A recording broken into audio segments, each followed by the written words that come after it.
تخيل معايا لحظة هادية جدا، السماء صافية والأرض كأنها واقفة، وصمت غريب مالي المكان.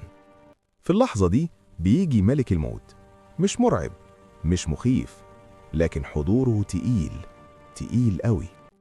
الإنسان يبدأ يحس إن النفس تقيل، وإن الروح مش ثابتة في الجسد زي الأول، والعين تبص في الفراغ كأنها شايفة حاجات إحنا مش شايفينها، زي ما ربنا قال: فكشفنا عنك غطاءك فبصرك اليوم حديد. في اللحظة دي الدنيا كلها بتعدي قدامه في ثواني، الصلاة اللي اتأجلت، الصدقة اللي اتقال عليها بعدين، الخير اللي كان سهل يتعمل وما اتعملش. الروح بتطلع، وبعد ما الروح خرجت، وبعد ما الناس مشيت من المقابر، وبعد ما الصوت هدي والتراب استقر، الميت بقى لوحده، لا فلوس، لا منصب، لا أصحاب، ولا حتى وقت، بس عمله، يا إما ينوره يا إما يضغط عليه. وهنا بقى أول حاجة يتمناها الميت بصدق، مش إنه يرجع يعيش، لكن إنه يرجع يعمل خير. ربنا قال: حتى إذا جاء أحدهم الموت قال رب ارجعون لعلي أعمل صالحا فيما تركت.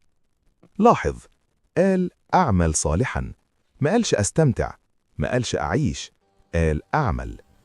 ومع خروج الروح بيبدأ أول إحساس حقيقي، الندم. مش ندم على الفلوس ولا على البيت ولا على الدنيا، لكن ندم على الطاعة اللي فادت وعلى الخير اللي ما اتعملش.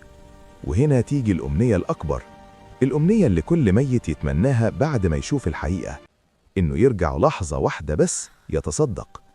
زي ما قال ربنا: ربي لولا أخرتني إلى أجل قريب فأتصدق وأكن من الصالحين.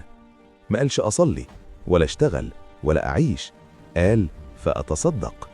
لأن أول حاجة الميت بيشوف أثرها الحقيقي بعد الموت هي الصدقة. الصدقة اللي كانت بسيطة في الدنيا بتبقى عظيمة قوي في الآخرة.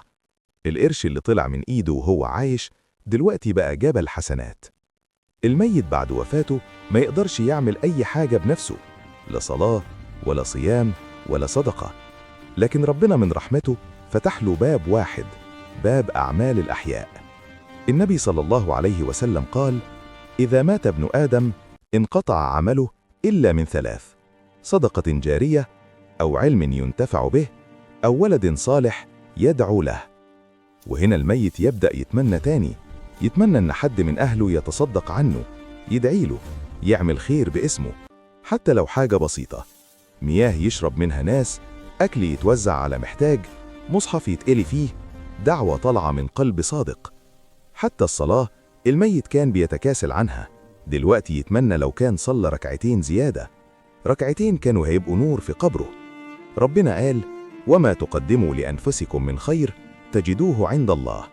بس دلوقتي بعد فوات الأوان، في القبر أول ليلة، أول ظلمة، أول وحدة حقيقية، مفيش غير العمل. الصدقة اللي اتعملت عنه بتنزل عليه نور، والدعاء اللي اتقال بصدق بيخفف عنه. والنبي صلى الله عليه وسلم قال: إن الصدقة لا تطفئ غضب الرب. عشان كده أكتر حاجة الميت يتمناها إنه يكون ليه أثر خير بعد موته، إن حد يفتكره بدعوة، إن حد يعمل خير باسمه، إنه ما يكونش نسيان. والرسالة اللي الميت لو يقدر يكلمنا بيها هتكون بسيطة جدا: ما تستنوش، ما تقولوش لسه، اعملوا الخير دلوقتي، صلوا وانتوا قادرين، وطلعوا صدقة وانتوا عايشين، وسيبوا أثر، عشان لما تيجي اللحظة تلاقوا نور مش ندم. وانت لسه عندك فرصة قبل ما تقول رب ارجعون. اسمعني كويس قبل ما الفيديو يخلص، الكلام ده مش قصة ولا تخويف، ده حقيقة كلنا رايحين لها. احنا لسه عندنا وقت، ولسه نقدر نصلي، ولسه نقدر نتصدق، ولسه نقدر نسيب أثر قبل ما يجي اليوم اللي نقول فيه رب ارجعون ومفيش رجوع. الوقت مش مستني حد، والموت بيجي فجأة. كل ثانية بتعدي وانت ما عملتش الخير ممكن تبقى حسرة بعدين. لو الكلام ده لمس قلبك ما تعديش عليه، اعمل لايك علشان الخير يوصل لغيرك، واكتب تعليق حتى لو دعوة يمكن تكون سبب نجاة ليك أو لغيرك، واشترك في القناة علشان اللي جاي أخطر. مش بس هتشوف، لكن هتحس، هتفكر، هتتغير.